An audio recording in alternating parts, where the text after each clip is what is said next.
Hello everyone, my name is Anna, Julia, Linda, Marieva, Madalena, Lazar. and we are DYouth. Are you high? Are you low? Hang on there, you aren't alone. Here we come, here we go, the youth around the globe. DYouth welcomes you to the new episode of the Diabetes Daily podcast. Enjoy! Welcome. Please tell me something about yourself. Hello everyone, my name is Milica. I'm from Bosnia and Herzegovina.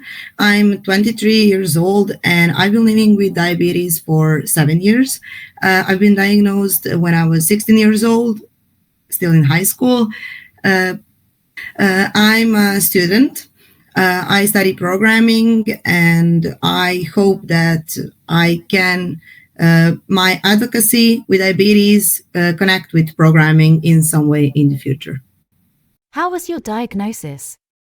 How do you feel about it now and how far did this change? Honestly, I had a feeling that I had diabetes because I had almost all of the symptoms, and I went to the ER and checked my blood sugar, and they were like, "Yeah, you have diabetes."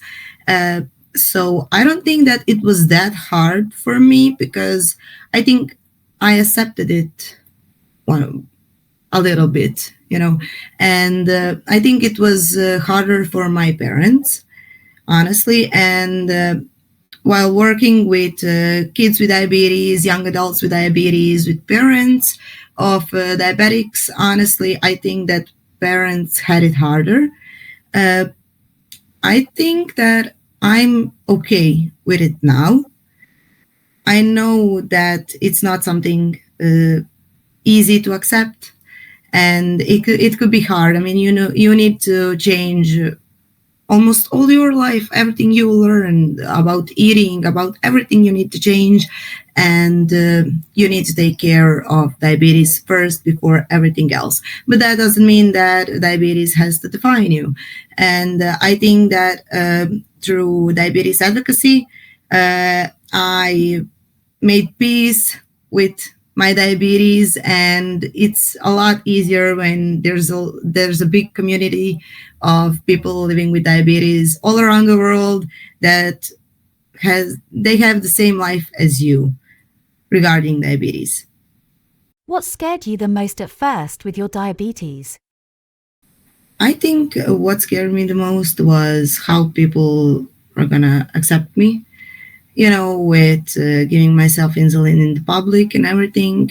That was in the hospital, and I was scared. If I was asking myself every day if I can do that, take care of myself. That's a really big responsibility because your life depends on you, and even one mistake can be fatal. So when I finished my education in the hospital and everything, I went back to school, and just in the moment I knew that I don't care what anyone else thinks. I need to give myself insulin. I need to check my blood sugar. My life depends on it. So yeah, I didn't have problem with to give myself insulin in public or anything.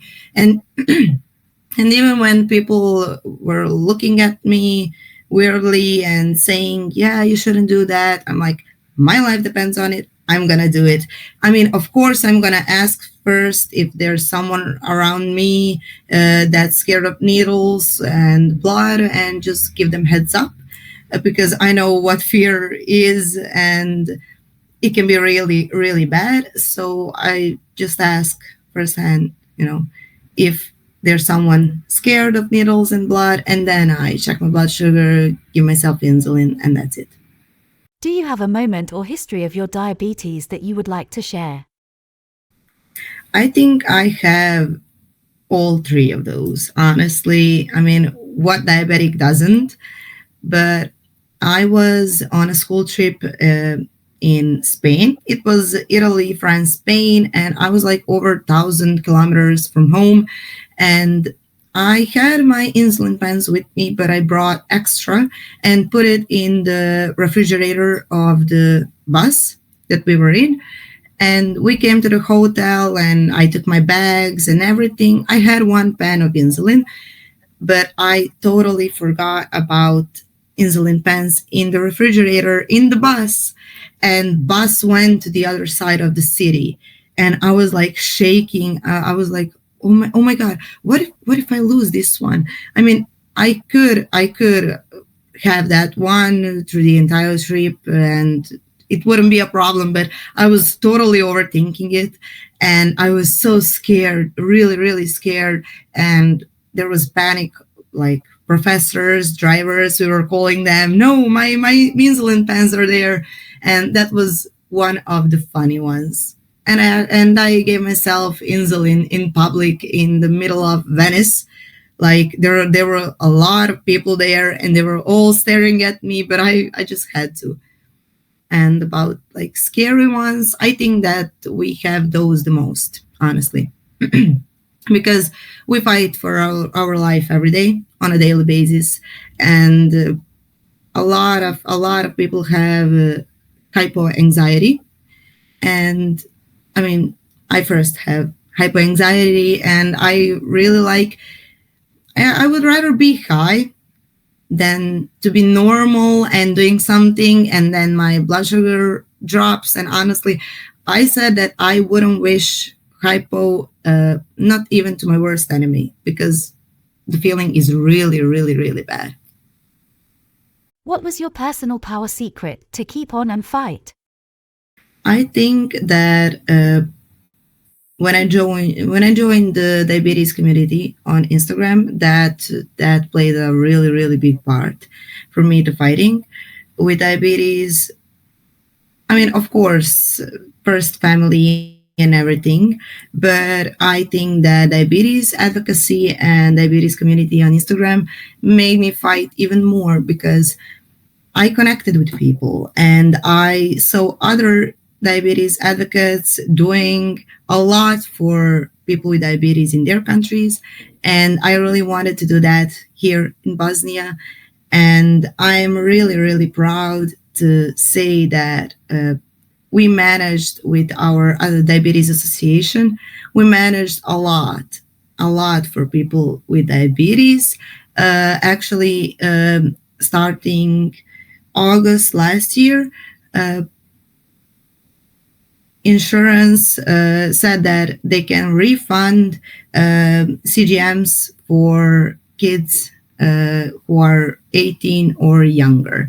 So that's a first step, and honestly, that made me realize what we have done already, and that we can do a lot much more. What is your dream for the future of diabetes? Honestly, my dream for diabetes is that we have accessible CGMs and newer insulin pumps, not only in Bosnia, but all around the world.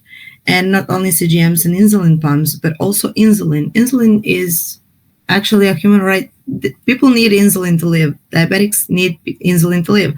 And a lot of countries doesn't have access to insulin, doesn't have access to CGMs, doesn't have access to insulin pumps, and all of that can make them live longer, live healthier and longer life. And I also want to, I want that people realize actually what diabetes is. And we need to raise awareness about diabetes.